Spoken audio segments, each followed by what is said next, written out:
ممکن دا د اټم سره جنگونه شروع کیږي وروستو وختونو کې په یو بل به دا ټیمونه استعمالېږي هر سلو کې به یو ژوندی پاتې کیږي نور به مري ممکن دا د اټم سره جنگونه شروع کیږي وروستو وختونو کې په یو بل به دا ټیمونه استعمالېږي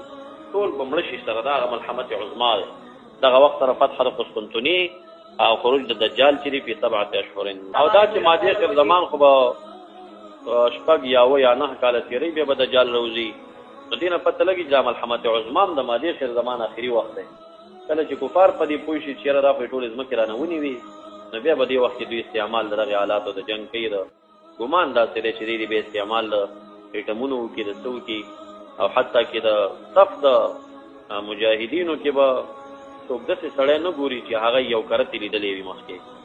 او یو روایت کې مې ولیدل چې یو کرتې مخکې لیدلی او د ماضي خیر زمان په لښکر کې د هغه وګوري نو د ورور او د پلار مینه به پرې ماتوي دومره به چې ته خو ما فلاني ځای کې لیدلی وي نور به ټول د مختلفې دنیا مجاهدین راغونډ وي خپل خپلوان به یې نه وي ښه دا به مړی دا به ټول مړ شوي